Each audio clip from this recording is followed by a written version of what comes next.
All right, hello everybody, and welcome to Geopolitical Trends, where truth matters. Excited to be with you once again. Interesting developments that is taking place right now in the Red Sea regarding the U.S. continuation of strikes against the Houthis. However, the Houthis are not backing down, and this puts the Arab and the Muslim world to shame, which we will talk in great depth about all this. But first, let me say hi to our wonderful community. Lydia Grace, thank you so much for your kind word.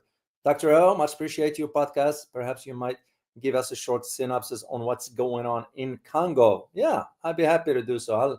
I'll check it out this coming weekend here, and we go from there. Kamal Dawood, thank you very much. Very interesting statement. Yemen is such a small country, challenging the mightiest army in the world. The true Muslims always believe angels will fight with them in the genuine war against God and humanity. Thank you for sharing that. SB, good to see you. Li Yang, good to see you. Willie Horman, as always. Truth Seeker, and good morning to you. AF Gordon Carleon, good to see you, and salam to you as well. Alistarokin, Taiwan still, good to see you all. All right, guys, let's get into our conversation here, because these developments, I don't think so the United States expected the Houthis to launch attacks against both Israel, because they fired an ICBM or a missile rather against Israel, and attacking the USS Truman in a second day in a row. And this is what the United States did not expect. And that's what I'm going to be detailing with you as I provide you my own analysis about all this. But before I'll do this one here, guys, please make sure to subscribe to the channel if this is your first time here, and welcome to our community. I'm going to put the link for you in the chat box, and make sure you share it with others so they can have an opportunity at least to hear the truth, because this is what this channel is all about. It is about knowledge. Sharing knowledge with you is about information, and it is about the truth. So this is why I always say truth matters. So all right, here is the thing, guys.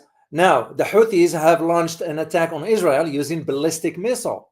My apologies, I misspoke earlier. ICBM, it's not ICBM, it's ballistic missile. So the big question, and I am sure you are thinking about it too, because you, by now, you think in terms of the bigger picture. And the bigger picture is that if Mr. Trump, by embarking on this attacking the Houthis, has miscalculated, and will this backfire on him? And my assessment is most likely it will be the case. It's going to backfire. It's going to doom his presidency. And shame on Trump for embarking on this, because when he was running for the presidency, he said, I am going to be pulling the U.S. from wars, and now you're dragging us into war. On behalf of whom? On behalf of Israel. Come on, man. Do what's right for the American people. So, but in any event, what Mr. Trump didn't count on is that the Houthis do have massive amount of arsenal at their disposal. And he didn't count that they're going to retaliate.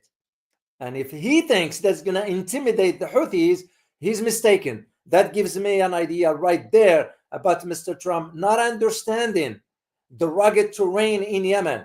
This is why, even though I put in the title in my previous video, will we be seeing the U.S. ground troops? It's unlikely. They will be slaughtered because that terrain is different. Look what we did in Afghanistan. Did we achieve anything? No, we didn't. So, Raphael, thank you so much for your continued support, man, for the channel. Greatly appreciate it.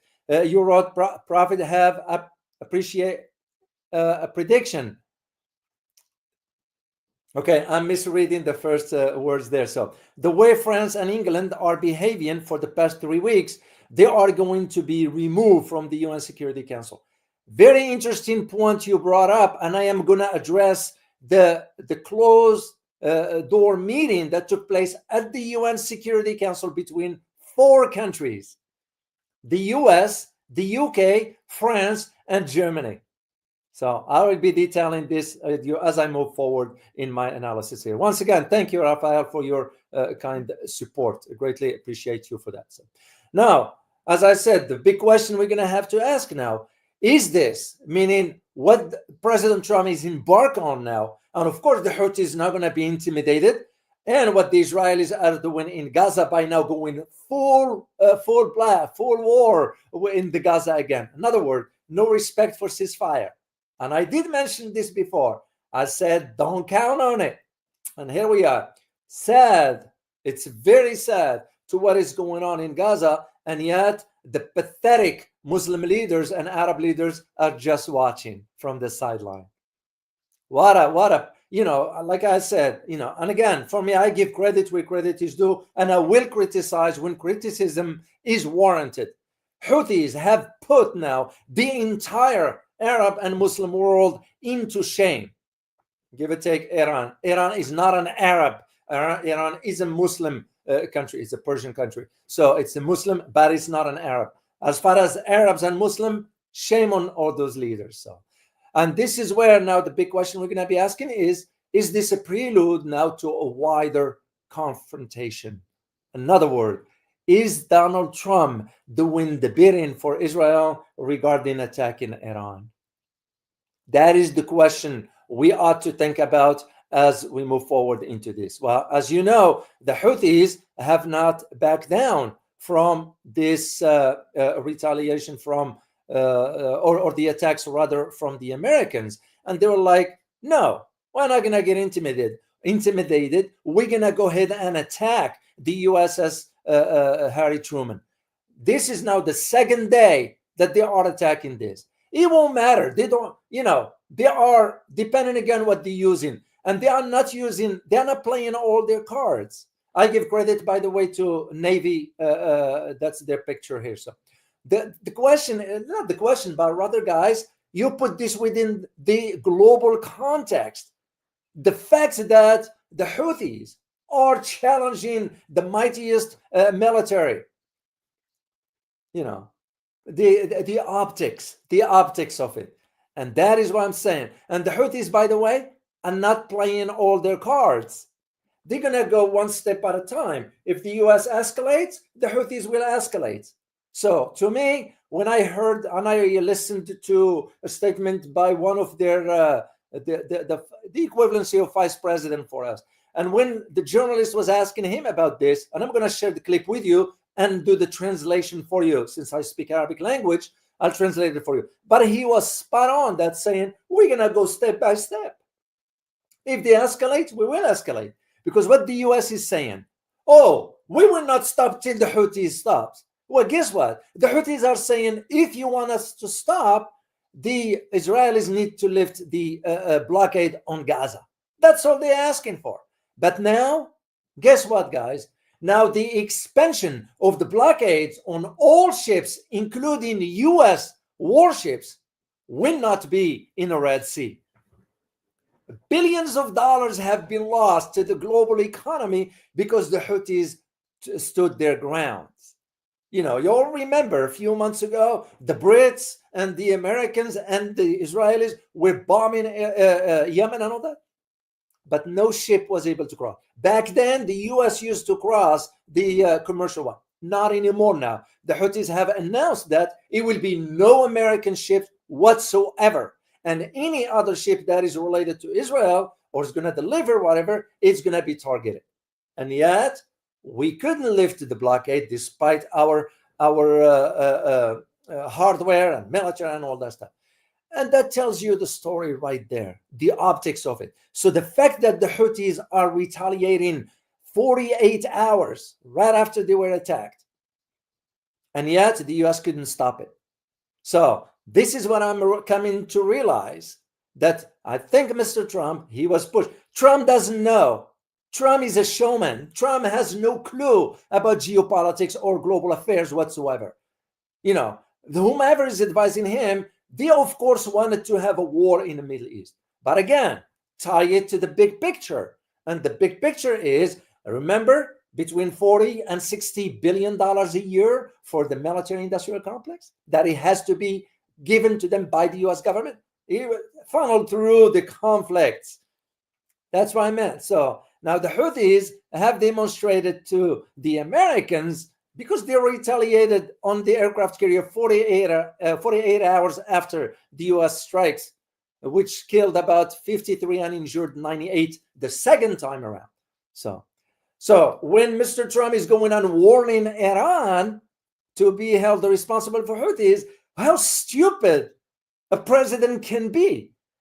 Iran has nothing to do with the Houthis. Yes, they do support them, whatever, but they don't dictate the terms.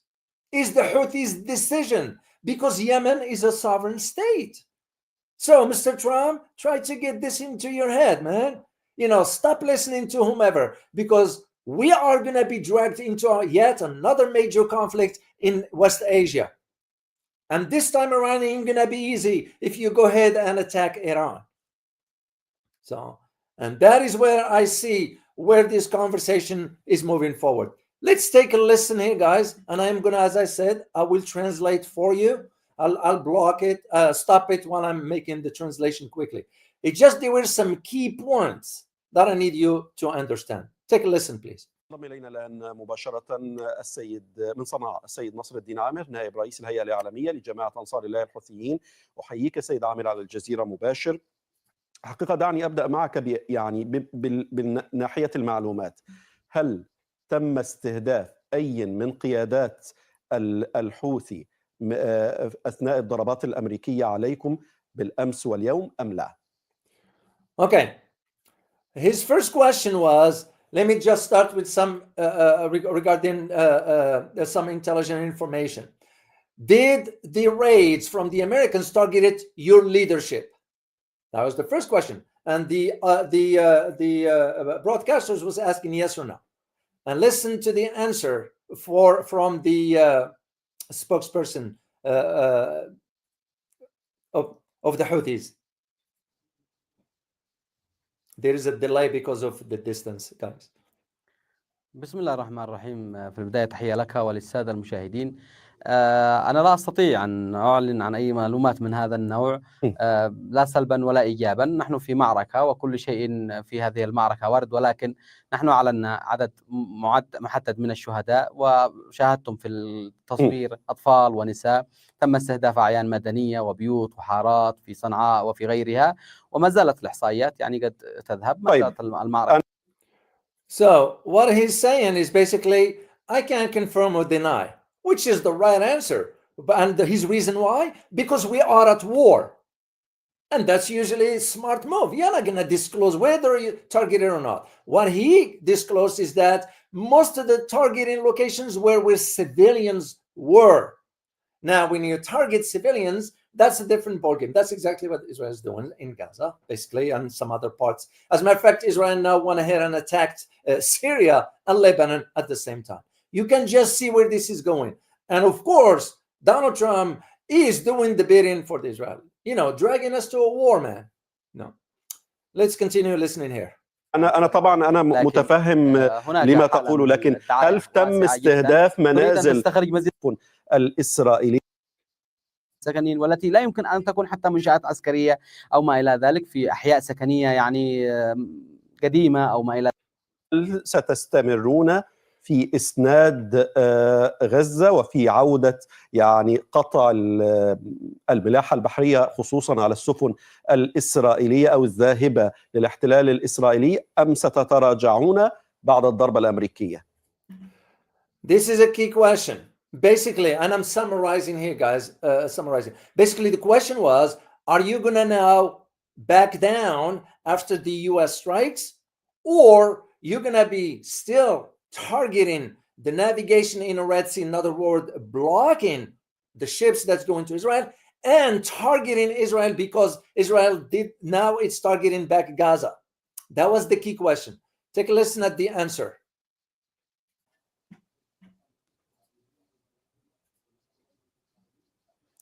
بل أنه لم تمر ولن تمر أي سفينة إسرائيلية. الحظر سيستمر على السفن الإسرائيلية حتى رفع الحصار عن غزة، والآن تدخل إلى قرار الحظر السفن الأمريكية العسكرية والمدنية.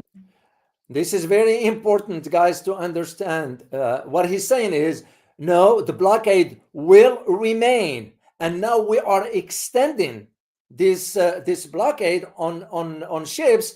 We extending it to the Americans, civilians, and military vessels in the Red Sea. So we're going to continue the blockades on the Red Sea, which is a key point that, of course, when you read the mainstream media, they're not disclosing this information because it shows we couldn't lift the blockade that has been now for a few months, especially targeting any ship that is going towards Israel. Let's continue here. العدوان الأمريكي على بلدنا أضاف السفن الأمريكية المدنية والعسكرية إلى الحظر ولم يخرج الإسرائيلية من الحظر. سيستمر هذا الحظر، لن نسمح للأمريكي، وأيضا سنرد على هذا العدوان بقوة What he's saying basically is that now with the US targeting recently, we are not going to back down, and the blockade will remain, and the blockade on Israel will remain till they lift they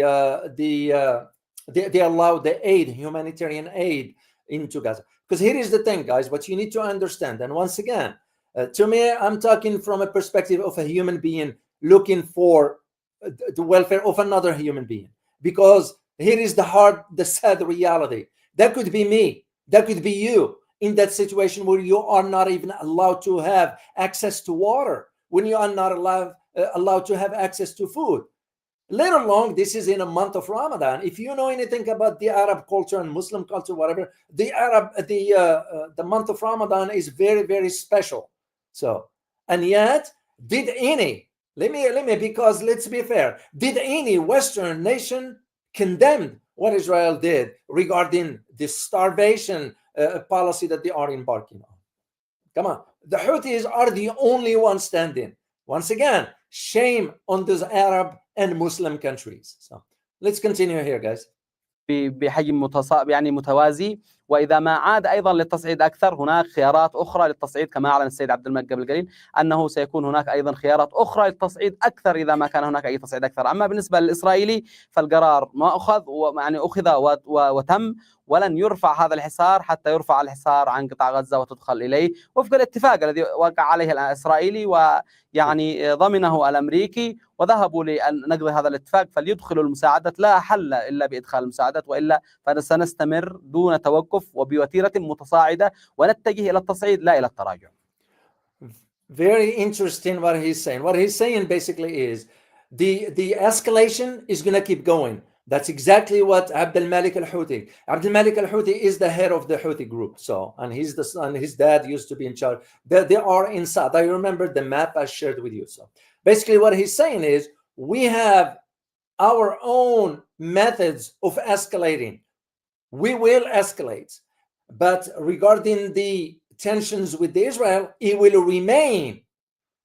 Remember, what I need you guys to understand, there are dual tracks here. One has to do with the Americans, the other one has to do with the Israelis. And that's what the Houthis are dealing with. So what they're saying is that for the Israelis, the Houthis will only stop not targeting Israel, because the missiles that was fired, by the way, it's going to be here. It was targeted towards Haifa, it was targeted Tel Aviv, and in another city, I couldn't remember the name of it. So, and all what the Houthis are asking is allow the aid to enter into Gaza so people can have water, can have access to water and have access to food. Regarding the Americans, according to the statements, that if they escalate, we will escalate, meaning the Houthis will escalate, and we have ways of doing that one.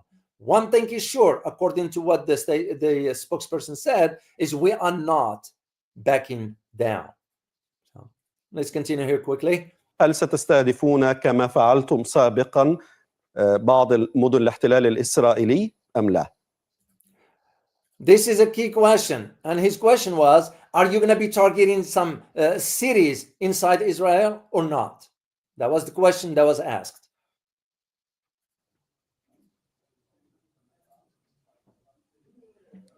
نحن نعلن الخطوات التي نريد أن نتخذها. أعلنا بأن أمام الحصار على غزة سيكون هناك حصار بحري في خطوات متصاعدة، يعني بدأنا بالسفن الإسرائيلية المملوكة لإسرائيل، بعدها ستكون هناك خطوات تصعيدية إذا لم يدخل يعني المساعدات والمؤن والاحتياجات لقطاع غزة.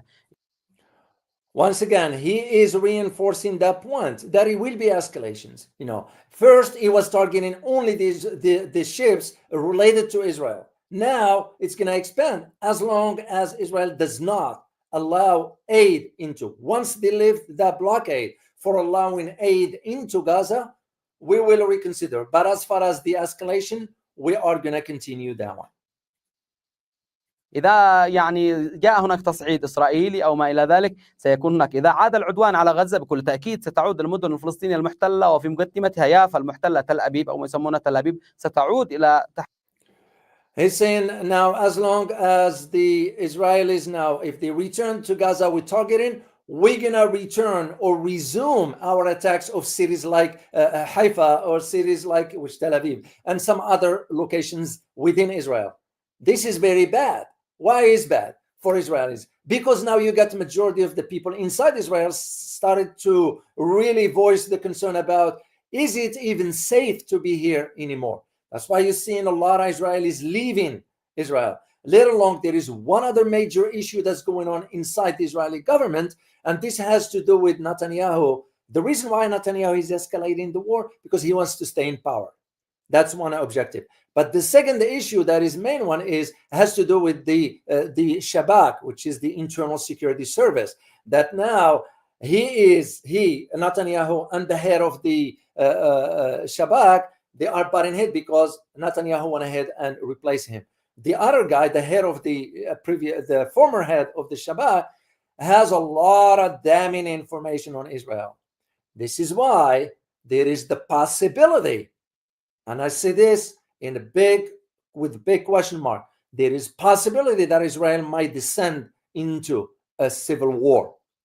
Because what the former head of Shabak is going to disclose is that it was the Israeli prime minister that is blocking the deal regarding the release of the Israeli prisoners. That is what's at the heart of it. So let's continue here quickly, and I'm gonna تحت الصواريخ اليمنية. نحن نصعد بحجم التصعيد بحجم الحاجة. يعني هدفنا وخطنا الأحمر هو عدم تهجير الشعب الفلسطيني، عدم قتله سواء بالمجازر المباشرة أو قتله بالتجويع والتعطيش كما يحصل الآن. This is an important key point to understand. We will escalate, for whatever means, because it is a red line for us. And the red line for us is when you embark, meaning he's addressing the Israelis, when you embark on the starvation policy, lack of water, and all that, then we're going to escalate. We do have the means to do so. في قطاع غزة هذه خطوط حمراء. تجاوز هذه الخطوط الحمراء يعني تدخلا عسكريا يتناسب مع هذه الخطوط الحمراء. يعني الإسرائيلي منع الغذاء والدواء وأيضا الماء عن قطاع غزة، نحن نبدأ في خطوات تصعيدية فيما يخص الحصار. يعود في العدوان على غزة يعني، وطبعا تتصاعد خطواتها حتى يرفع هذا الحصار. تصاعد العدوان الإسرائيلي، عاد بالعدوان العسكري، ستعود العمليات العسكرية. ليس هناك في ثقافتنا التراجع أبدا. نحن نتوكل على الله ونعتمد عليه وننطلق. We will not relent, and we count on God for the assistance, because if the Israelis are now going back into preventing food, water, and medication or medicine, that is, we will resume our targeting of Israel. ننطلق من منطلق إيماني، يعني إيماننا يفرض علينا هذا، ولذلك لا تعنينا التهديدات ولا الوعيد ولا ما هي ستكون النتائج. نحن نوثق كل. Very interesting point, and I think, and again, interesting point what he just said. Oh, I'm sorry, I didn't show you this one here. Let me just back it up slowly here. This point here. الحمراء يعني تدخلا عسكريا يتناسب مع هذه الخطوط الحمراء. يعني الإسرائيلي منع الغذاء والدواء وأيضا الماء عن قطاع غزة، نحن نبدأ في خطوات تصعيدية فيما يخص الحصار. يعود في العدوان على غزة يعني، وطبعا تتصاعد خطواتها حتى يرفع هذا الحصار. تصاعد العدوان الإسرائيلي، عاد بالعدوان العسكري، ستعود العمليات العسكرية. ليس هناك في ثقافتنا التراجع أبدا. نحن نتوكل على الله ونعتمد عليه وننطلق من منطلق إيماني، يعني إيماننا يفرض علينا هذا، ولذلك لا تعنينا التهديدات ولا الوعيد ولا ما هي ستكون النتائج. نحن نوثق كل الثقة بأن النتائج ستكون في صالحنا وفي صالح الشعب الفلسطيني. الشعب الفلسطيني يعني Very interesting point, and I wanted to focus on one. I think the way he stated this, that's a word that's addressed to the Muslim world, because what he said is our faith required us to step in support of our brothers. And I'm paraphrasing here, guys, because it's going to take too long if I do word for word. So, but that's the gist of it. So what he's saying is that our faith requires us to do this, which is a word that is a message sent to the Muslim, the incompetent and pathetic Arab and Muslim leaders. So, and he said, we will defend our brothers in Palestine, and that's our requirement because our faith requires that. يراد له أن يموت 2 مليون فلسطيني بالجوع وبالحصار. نحن لا نستطيع أن نسكت أمام ذلك أبدا، حتى لو سقط منا الشهداء، دمرت منازلنا ليست أغلى من منازل الشعب الفلسطيني، أطفالنا ونساؤنا We will not stop because we cannot sit aside and watch the 2 million Palestinians being slaughtered, and we will not allow this. For us, dying is just part of it. Our homes, our children are no different than the Palestinians. He got a point there, because what is a human life in Gaza or any other part of the world than someone in the West? You know, you all remember what the Western world was saying about Ukraine children and all that. Or even, I'll take you back in Yemen, when Yemen was attacked by the Saudis, United Arab Emirates, the United States, UK, Germany sending weapons, France sending weapons, all of them. What happened to those children in Yemen? I spent time in Yemen. You know, wonderful human being. Yeah, they will take the coat out of their back and give it to you. That's how wonderful they are. They don't have much. Whatever they have, they'll share it with you. So, and that's his point. And that, I think, is a message to the Muslim world, because there's a subtle message there that he is sending. أولادنا ونحن أيضا لسنا أغلى من الشعب الفلسطيني، نحن شعب واحد وأمة واحدة. أن نقتل مع بعض أمر أفضل من أن نتخاذل وأن نتركهم يقتلون لوحدهم. Yeah, we are one nation, meaning he's referring to this so-called ummah, meaning the Muslim world. We are one, you know, and for us to sit back and just watch them dying, it's not right. And again, I think he is sending a message to the pathetic leaders in the Muslim world. That's, to me, loud and clear. أن يموتوا عطشا وجوعا ونحن نتفرج عليهم في شهر رمضان الذي هو شهر الإيمان وشهر التقوى. أين التقوى من عندما Yeah, you know, we can be watching they are starving and there's no food. What kind of faith is this? What kind of faith is this? And that is his point. So this is what the US didn't count on. Israel understand to a degree, but the US, Donald Trump, and I say US, Donald Trump, that is, because Donald Trump has no clue. But again, it's the people that voted for him. Simple as that. You live with the consequences of that. انظر للشعب الفلسطيني وهو يقتل. إن نستشهد هذا أمر عادي في ثقافتنا الإسلامية. هل تعتقدون أن هذه المرة من الممكن أن تقوم الولايات المتحدة الأمريكية باستهداف السيد عبد الملك الحوثي كما يعني قامت إسرائيل بقتل السيد هنية أو السيد حسن نصر الله في لبنان أو السنوار بعد ذلك؟ هل تتوقعون ذلك الأمر؟ That is an interesting question. The question was, do you think the United States will target Abd al-Malik al-Houthi, meaning the head of the Houthis? It's like what happened with Hassan Nasrallah, what happened with the Sinwar, the head of the Hamas, what happened with Ismail Haniyeh in Beirut. So, now let's listen at his answer to this particular question. أمريكا لو هي تستطيع لن تتردد في ذلك، هي لن تتردد في ذلك، ولكن نحن ليس لدينا يعني مخاوف من أي شيء يحدث. يعني نحن نجاهد في سبيل الله، يعني الله هو موجود يعني من قبل أن يخلق السيد عبد الملك. Very interesting answer. Of course, if America gets a chance to do it, they'll do it. But for us, we don't fear that. We're not gonna fear that because that's part of our faith. وفي حال وجوده نحن أيضا لا نتردد ولا نخاف أبدا. يعني نحن سنكون استشهد الشهيد القائد السيد حسن بدر الدين سابقا ولم نهزم، بل أصبحنا أكثر قوة، ومع ذلك هم لن يستطيعوا إلى ذلك سبيلا إطلاقا، ولو استطاعوا لفعلوا، ولكنهم لن يستطيعوا. أولا لأنهم لن يستطيعوا للوصول إليه، ثانيا لأن الشعب اليمني يعرفون يعني ما الذي سيفعل الشعب. He shared the story of a previous leader who was targeted, and yet the Houthis still standing, and they are even stronger. Second thing, he mentioned that the US will not be able to get to Abd al-Malik al-Houthi. Now, Because here is one thing I'll share with you, because I spent a lot of time in Yemen. Yemen also has another rugged terrains with some mountains, and there is no way. That's the same argument I've made back then in Afghanistan. When when I got there in 2002, it was like, you all guys understand how rugged this terrain, and you think we're gonna just be flying F-18s and we're gonna take over? That will be a wishful thinking, and that's exactly what happened. So he's highlighting this particular point. باليمني. هذه أمور يعني من المبكر الحديث عنها، ومع ذلك نحن على كل الأحوال نجاهد في سبيل الله، نتوكل على الله، نعتمد على الله، ولا نخشى في هذه المعركة أي شيء على الإطلاق إلا غضب الله وسخط. Yeah. We do not fear anyone. The only things that we fear is God. So that means we're going to fight. And his point is that, guys, just for you to understand how the mindset in the Muslim world, but not all, in places like Yemen, death is not a, they don't fear that, because they believe if you die for a cause, whatever that cause is justifiable, of course, that's be it. This is why when the US launched all this high and mighty stuff, whatever, what they are trying to do, intimidate them, they're not going to get intimidated. The same argument I can make about Iran. If we are thinking we are trying to intimidate Iran into coming to the negotiating table, Iran already made it clear.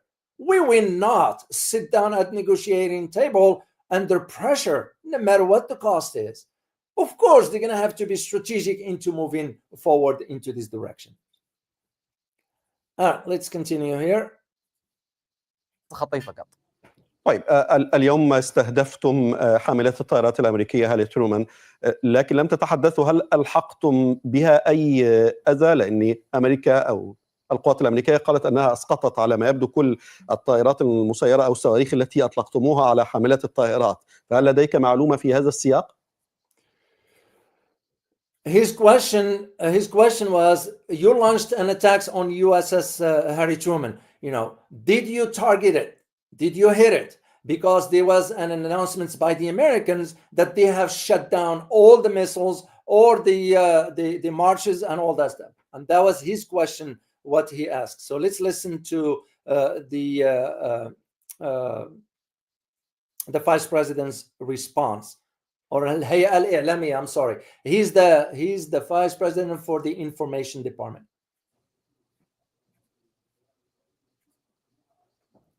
نحن نحرص على الدقة وعلى المصداقية. نحن لا نتحدث عن مسألة ما الذي أصابنا وكيف أصابنا، حتى وإن يعني.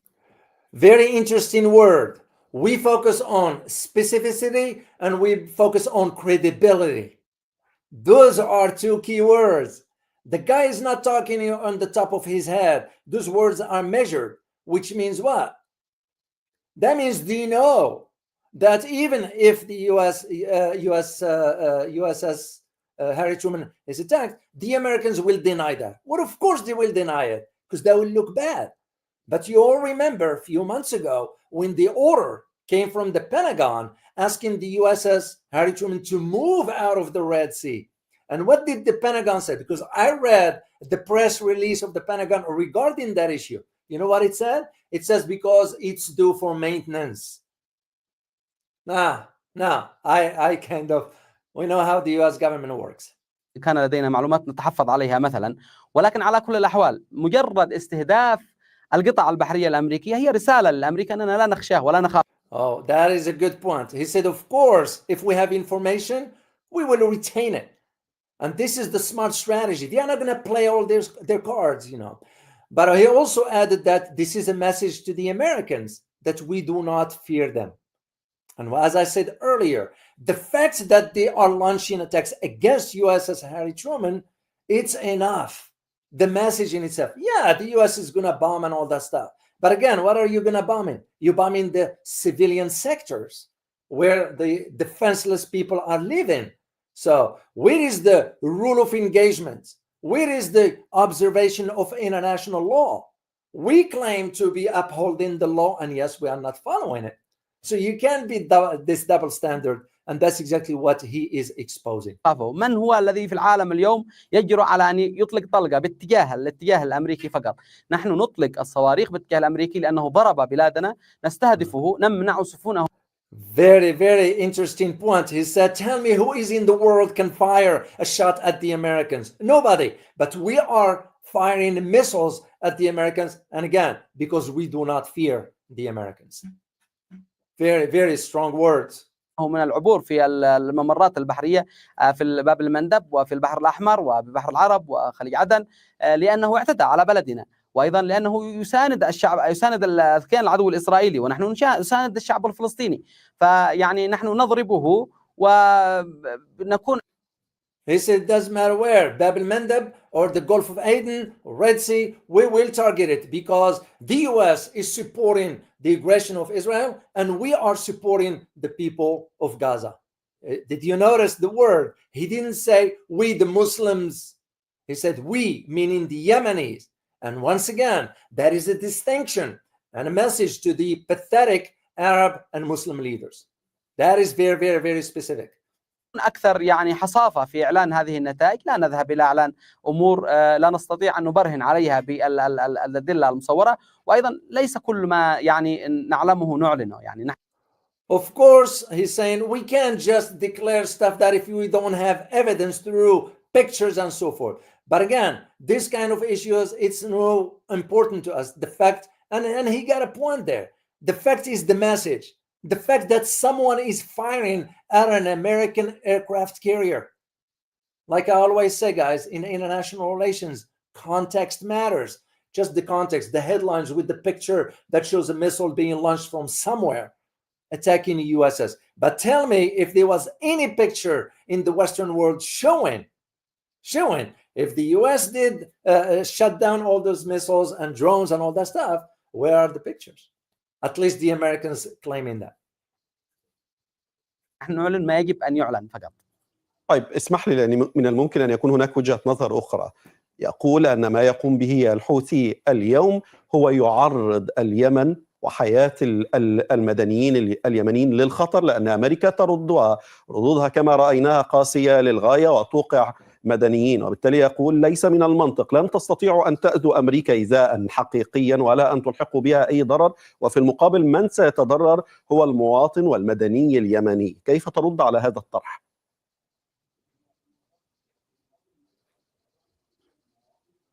أولا بالنسبة لي هل نلحق الضرر بالأمريكي أو لا؟ إذا كنا لا نلحق به الضرر فلماذا يأتي العدوان على بلدنا؟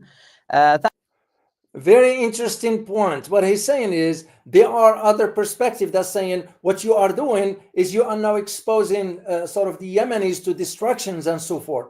And is this something you want to do? Is this something you want to do? Let's listen to his answer. ثانيا أنا أحيلهم إلى تصريح. Here we go.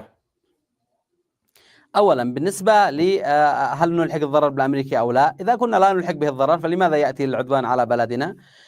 ثانيا أنا أحيلهم إلى تصريحات الرئيس الأمريكي ترامب ومسؤوليه الذي تحدثوا بالأمس وقال بأنه لم تمر سفن منذ أكثر يعني من سنة ونصف، لم تستطيع الأمريكا، قال حتى السفن الحربية لا تستطيع المرور، تم استهداف السفن، اعترف بكل ما أنكروا.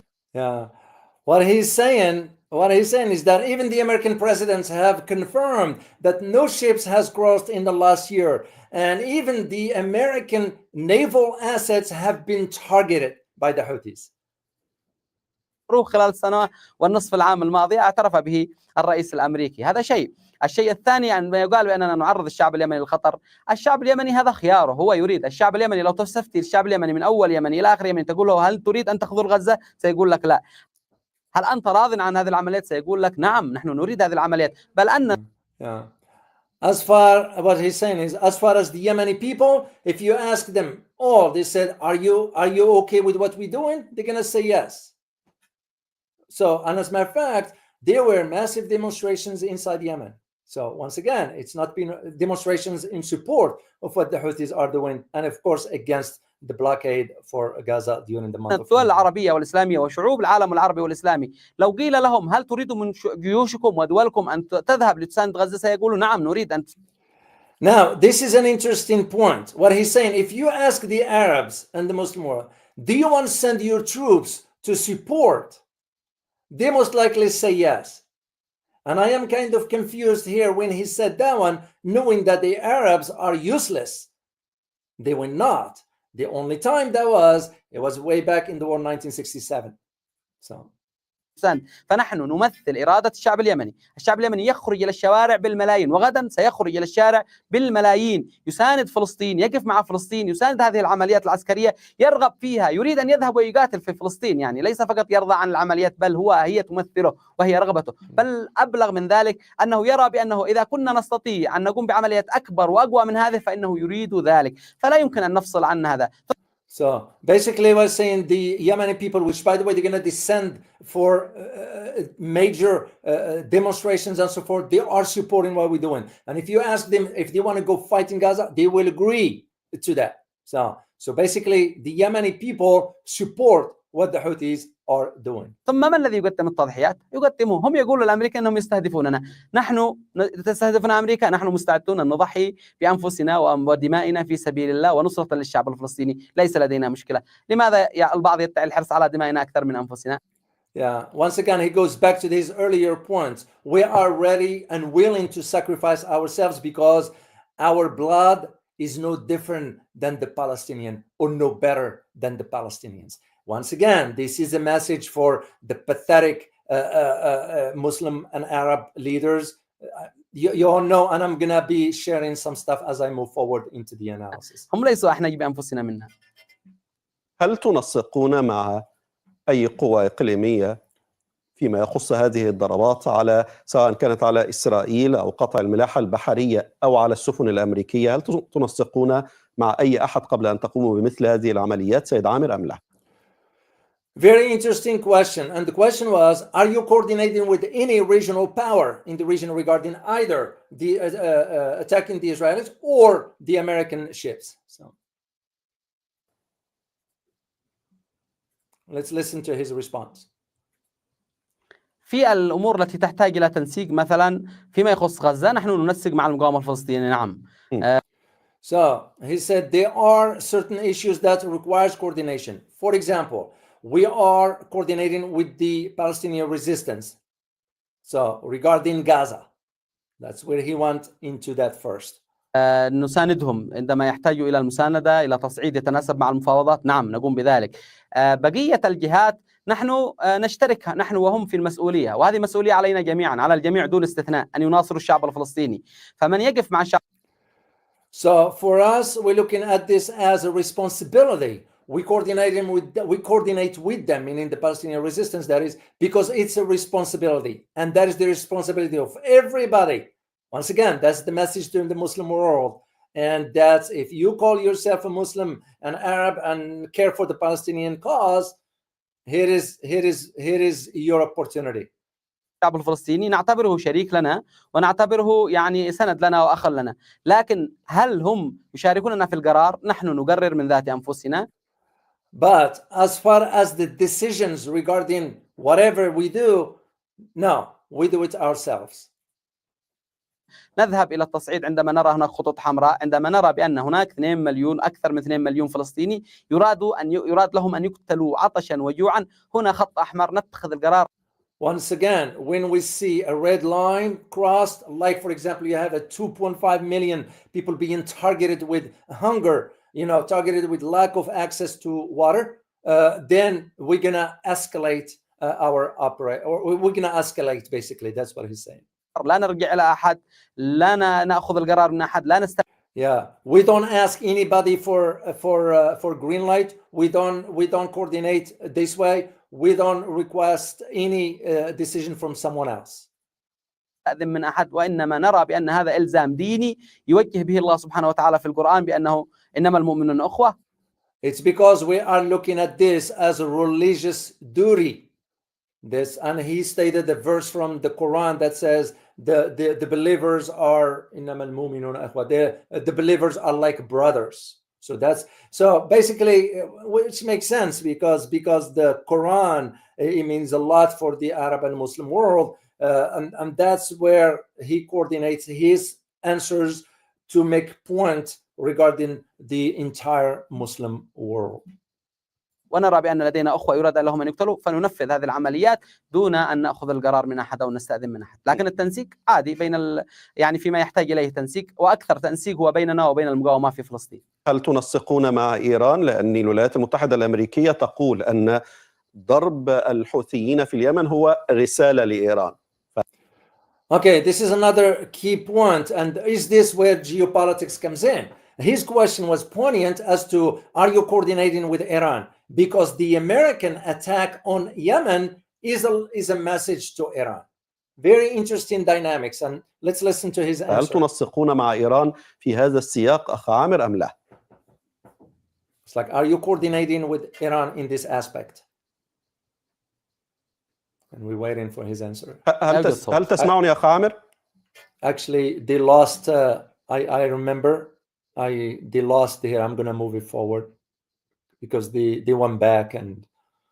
الأمريكية تقول أن المسألة لن تكون ضربة واحدة بل ضربات مستمرة في عملياتها أو تستعين بها بقدراتها العسكرية بشكل أو بآخر كما تدعي الولايات المتحدة الأمريكية أم لا؟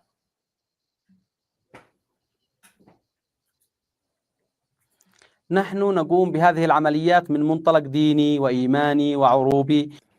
And once again, and I'm gonna stop right here, guys, except I'll show you the headline in Arabic and I'll translate it for you. Basically, he's saying we're going back to the same message he said earlier. It is our religious duty to step forward and stand with what's going on in Gaza, which is, I see his point, because if you think about how the Muslim world think and all that stuff, this is why they are very great at talking.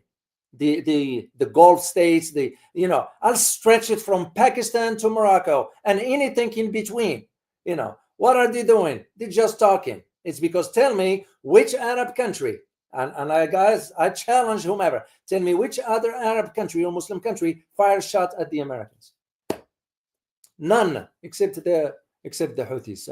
So the state, this Naib Rais al-Hay'a al-I'lami al-Houthiyyin, this is the vice president for the information for the Houthis. The statements there, it says, لن تمر أي سفينة إسرائيلية وبعد العدوان سنستهدف السفن الأمريكية والمدنية, which means no Israeli ship is going to cross, especially after the recent attack, and we will target the American ships, both civilians and military. So this is what's very important. It's very important to understand, because I need you to hear this, and luckily I speak the language so I can do the translation, but also to understand why Western media is not going to be reporting certain information. So you're going to be left with, there is something missing in the puzzle, and the puzzle is the big picture. So this is why I listened to another, I think it was a military guy. His name is Colonel Hatim Falahi, if I'm not mistaken. I listened to some of his analysis, and he's spot on. And I concur with him about this, as far as whether what the Houthis are doing and the US escalation is going to lead to a major confrontation in the region. Well, of course, he might, because Donald Trump didn't calculate that aspect, thinking that we're going to show our force and that's it. The Houthi is going to back down. This is where the mistake that Mr. Trump made. And I kind of like, it's short-sighted, first of all. And second, that just sort of demonstrate his lack of depth. He does not possess depth when it comes down to understanding this geostrategic sort of developments and what's going on in the region. And that's going to lead to some major confrontation, because you're going to have to understand that while Iran supports Houthis militarily, but Houthis also are in possession of some very developed weapon systems. No. Of course, the US is far bigger, but at the same time, like I said yesterday, the US should pick on someone its size. And this is where now the idea that is, as I said, Houthis want to head on two trajectories. One is to fire a ballistic missile at Israel, and the other one is the attack the USS USS Harry Truman. That's what it is. And now the Israelis are saying, well, by the way, the ballistic missile that was fired couldn't enter the airspace of Israel. I mean, I'll let you be the judge of that. Would you believe what the Israelis are saying? Yes or no? And the second thing, now the resistance factions in Gaza have not yet responded yet to the resumption of Israeli aggression, because Israel now won full force with resuming the war again. Makes you just wonder. So where is the American president that's saying, oh, I'm going to reach a deal in Gaza with Hamas, or I'm going to reach a deal that there will be no war? Where is it? Where is it? So, and this is why the Houthis were quick to launch the attack. They're not going to wait for orders from anybody. So, and because the Houthis are also having their possession, think of them like Hezbollah.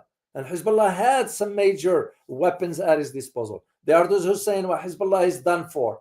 And don't rule that out. Don't think that way. You know, there are certain things going behind the scenes where these groups can have to regroup, provide a new strategy to go about it. Because here is what the many do not know, or at least are not aware of, is that the Houthis are in possession of some hypersonic missiles. Of course, that was given to them. So, and that includes Quds 2, Quds 3, and Quds 4. So, which have previously used. So, and this is why the Americans and the Israelis failed to intercept them. That's not been disclosed openly. And this is why what the Houthis are doing, if they weren't certain of, they will not get involved into this. Let me share a screen with you to show you the range of this missile. And I give this one to the Wilson Center. So let me share a screen briefly here, guys. I don't know if you see the picture very clear. There we go. Take a look. I'm going to make it bigger here. And you look at the pictures you're looking at. So you have at the center red, that's where Yemen. You have the Saqir or Saqr air defense missile. This is about 100, 250 kilometers. Then you have the Asif or Al-Asif, which is about 400 kilometers. Then you have the Karrar, which is about 300 kilometers. Then you have the Burkan, which is about 1,200 kilometers. So, which means what, guys? Everything in the region within reach to the Houthis missiles. And that is something that is not disclosed openly when you consider how many bases we have in the region in West Asia. And this is a question for you. Does anybody know how many bases we have in the Middle East or West Asia? Just type in a number, guys, please. Oh, I saw someone put a... Oh, no, never mind. Okay, let me just see what you guys put in. How many bases do you think we have? Just in the region, West Asia or Middle East?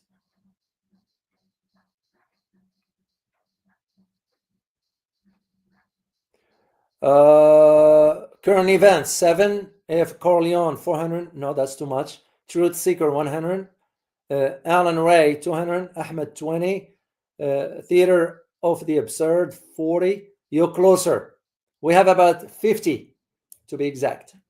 50, and I'm talking from military perspective here. So we have about 50 bases. So my point is that that's where, when you think about how the missiles that the Houthis are they have in their possession, they're gonna go by the escalation. If the US escalates, the Houthis will escalate. That's just fair game. This is what explains, for about a year or so, or almost a year, yeah, was any ship crossing through the Red Sea? None. And for a reason. Even Donald Trump came and concurred to these aspects of it. So here is Yeah, we already did this one here. What I was thinking about. But there is something behind the scenes, where I am going to just share my own analysis on it. Something's going on behind the scenes with some Arab countries. And I'm going to start first with United Arab Emirates, pathetic country. Why is this? Because there are 4 countries that have diplomatic ties with Israel. Do you guys know which 4 countries are? It's Morocco, Jordan, United Arab Emirates, and Egypt, of course. So why United Arab Emirates comes to picture here? Very, very interesting. Why? Is because you have a guy by the name Anwar Mohammed Gargash. I have a picture. I have to reach out to some and get a picture of him. This guy here. This guy is the advisor of Mohammed bin Zayed, right here, of United Arab Emirates. And he got the letter, okay? He got a letter sent to United Arab Emirates to ask Iran to tell the Houthis to stop the attacks on Israel. This is how pathetic United Arab Emirates is. Why? Because they have ties with Israel, of course. But of course, there is another thing, is that United Arab Emirates end up buying the Pegasus. You know what a Pegasus is? The spyware to spy on its own citizens. Because this is how the Arab monarchies keep the survival. This is why I said last time, they're spending billions and billions of dollars on the internal security at the expense of the economy. So, and this is why they couldn't do anything about Israel with what's been committed as far as war crimes and so forth. And tell me if there any other entity in the Muslim world that was able to even condemn, let's not just fire whatever, just condemn it. They couldn't even do it. That's how pathetic they are, Then you have, when this letter made its way to Iran, you have the foreign minister, Sayyid Abbas Argashi. And I have a picture of him. Sayyid Abbas Argashi, he responded by saying, well, wait a minute. Yemen is a sovereign state, and we do not get involved in their internal affairs. In other words, what the Yemenis decided to do, it's at their prerogative. Of course, Iran will support the Houthis, but as far as decision, it's the Yemenis' decision. And that just to show you, especially when it comes down to the first one regarding United Arab Emirates, how pathetic that is. So, and I'm not just speaking on United Arab Emirates. As I said, you go from all the way from Pakistan to Morocco and anything in between. Because once again, it's when it matters. That's what that so-called leadership, or whatever you want to term it. It's when it matters. So, and the other aspect of this has to do with the last time a ship crossed in the Red Sea was about 4 months ago. 4 months ago. Now the Houthis put on an entire blockade. No ships, military or otherwise. So, and this is why the global economy lost billions and billions of dollars. And yeah, and this according to Trump himself. So, and one thing I need you guys to understand is that the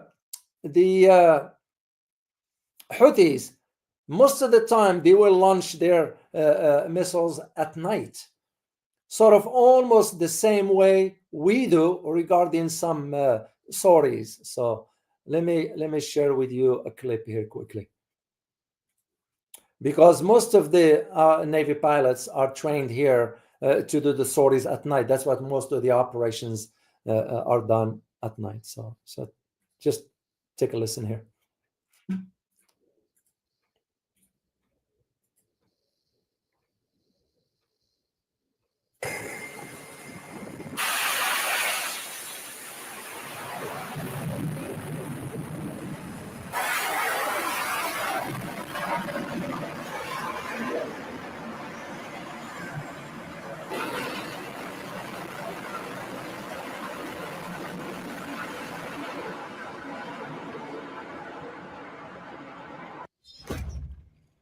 Okay, I just wanted to share that with you just to highlight this point. So now, there is another key aspect that I need you to understand. And this one has to do with the private, behind closed doors meeting that took place at the Security Council, UN Security Council. And as I said, there were 4 countries, the United States, Germany, France, and the UK. And the conversation was about Iran on 2 key fronts. One of them is the nuclear profile, the nuclear file, and the other one is the missile issue. In other words, they wanted Iran to stop its missile development. Well, good luck with that. Good luck with that. So, but it becomes, this is why Iran went ahead and summoned the ambassadors of France and the UK, in England. So they went ahead and summoned those because it's and Germany as well. Yes, they summoned the envoys of Britain, France, and Germany over what is called misuse of the UN Security Council to hold the closed door meetings, which is true. The UN, as you know, guys, is done for. They need a fundamental restructuring, and the UN Security Council shouldn't exist anymore. You can't have 5 countries control power. That just doesn't make any sense. And because they wanted to address now the Iran nuclear program and, of course, the missile technology. And this is why, if, like I always say, in geopolitics, you think the big picture. What came right before that was the summit that took place in Beijing between 3 countries, China, Iran, and Russia. So this is what's important to understand. All these developments, all this chaos that's going on right now in the Middle East, it comes sort of in phases, if I may use the term. The first one, you'll remember what took place in Beirut, in Lebanon, I'm sorry, with the pagers and so forth, right? And by the time that happened, because they wanted later on the ceasefire from Hezbollah. And the second thing that happened after that was the Syria turmoil that took place after the fall of the Bashar al-Assad. All this is by design, just to let you know. And this is where the 50 US military bases came into the forefront regarding all these activities. So the next question we need to ask before I'll conclude here. Next question we need to ask is the potential larger scale confrontation. Is it moving forward? So I don't rule out that possibility. So because what is going to be happening now is that the Houthis might end up, and again, that's just my guess, the Houthis might end up using far advanced type of missiles, to target not only the US assets, but also Israel. So, and they will do it because they don't back down. They don't bluff. This is something we miss to understand about the Houthis. And this is what I believe Donald Trump made the mistake. So, and those attacks will be not only with advanced missiles and drones.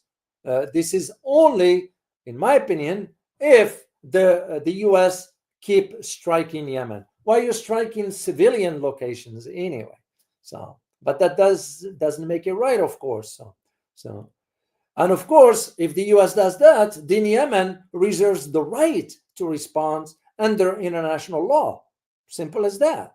So, what makes us just do whatever we want? So, and this is where I see the problem of this escalation moving in a different direction. It's because the Houthis, what they end up doing, rather, is going to be targeting specific aspects. And it has to do with, of course, how much weapons they have, the stockpiles, and the specific targets, the intelligence, and all that. All this will have come into play to move forward, depending again how the US. Now it puts us, the Americans, in a bad position, because if you back down now, it's like that's like we always say, fait accompli. It's over. I mean, you couldn't even fight the Houthis. So I don't think so. Donald Trump really think this through. It's the same argument I've made now regarding his conversation with the Russian president. Well, he thinks that he got a deal. He didn't get a deal. That's an illusion of a deal, because the Russian president still hold to his own deal that he provided in 2022. Those are the key points. And when it's going to be a problem now for Israel and the US at the same time is that they're going to be a multi-front war. So which means what? Especially for Israel. Israel will have now to prepare for a long haul. Well, given the chaos that exists inside the government, given now the people in Israel are leaving Israel in troth, you all see where this is going. This is why Netanyahu relaunched the attacks on Gaza, because he wants to keep the war going.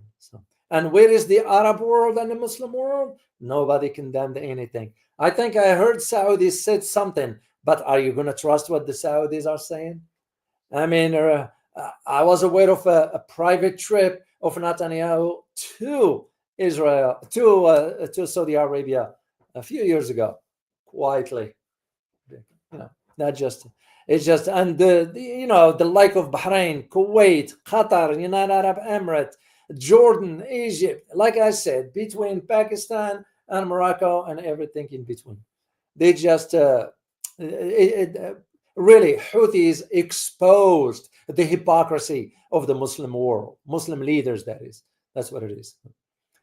And of course, if we are to think about why the Houthis doing this, it's because all they're saying is you stop attacking in Gaza and you allowed the assistance to get in. If Israel does that, then there will be no attacks. And by the way, guys, I wanted to share something with you. If you remember that picture of the Houthis, so I got one here from when I was in Yemen. So this is called Jambia, and they can be very, very expensive. Some of these can cost up to $100,000.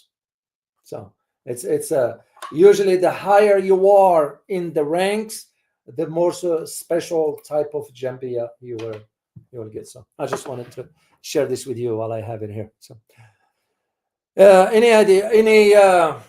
The one thing that I need you to understand is that the U.S. now dug itself in a hole.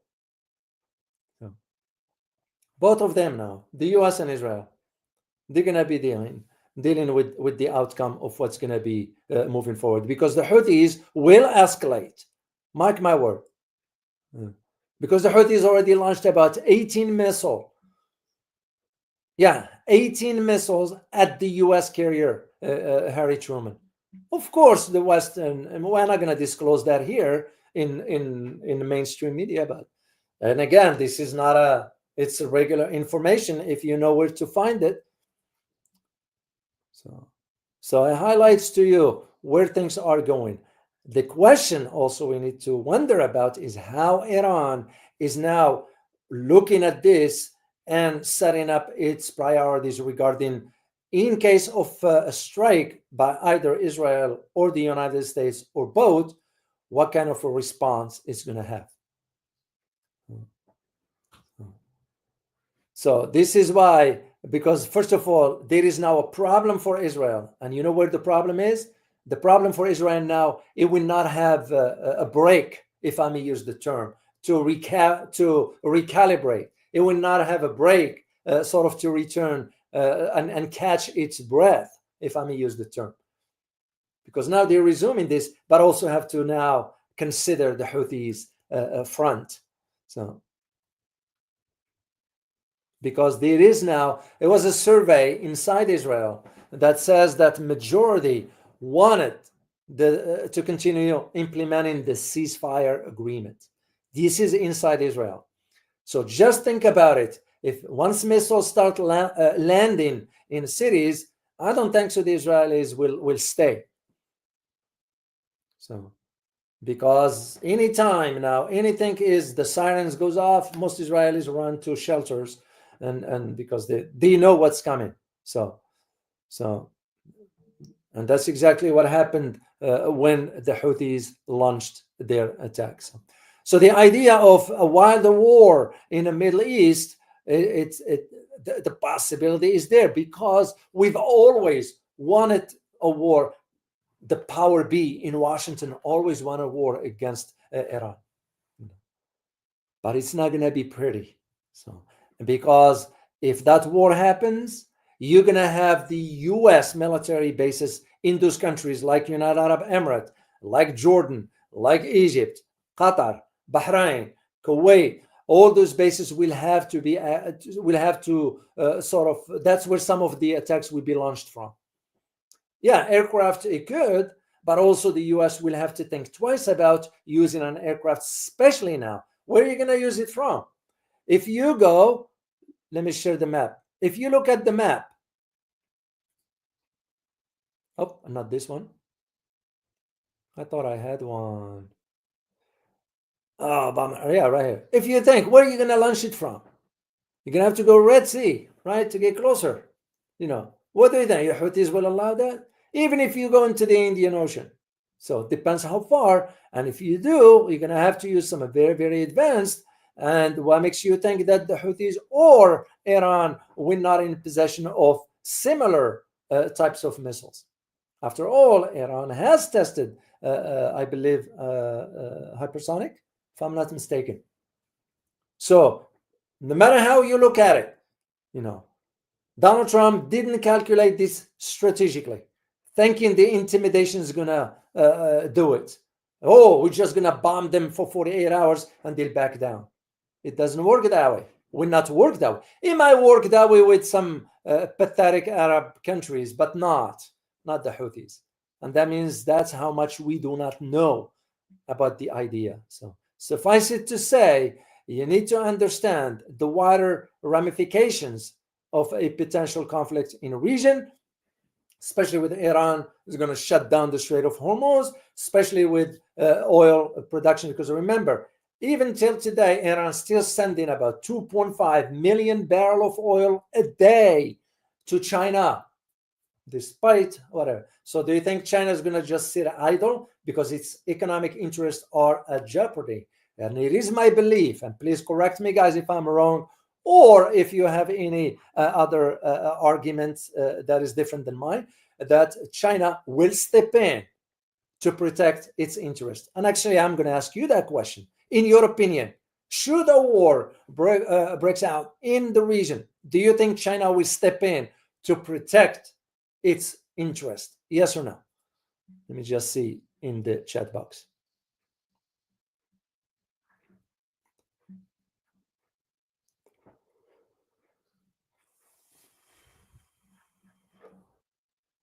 I know it takes a while here. Davo 9B, you say yes. Current event, you say yes. Widodo, you say yes, of course. Zhao Yan, you say yes. Karakulak, you say yes. Darren King, you say yes. I saw somebody said no. I'd like to. Tom Robin, you say no. Any reason why you think that?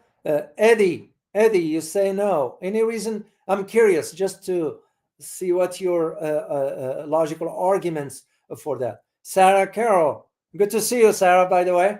Good to see you here. You say yes. Carl Leon, you say no. Herc on, you say yes. Raqib Hassan, you say yes. So a majority say yeah. I'm curious for those who said no. What is the logical argument for you into that? Because this is how we learn from each other, guys.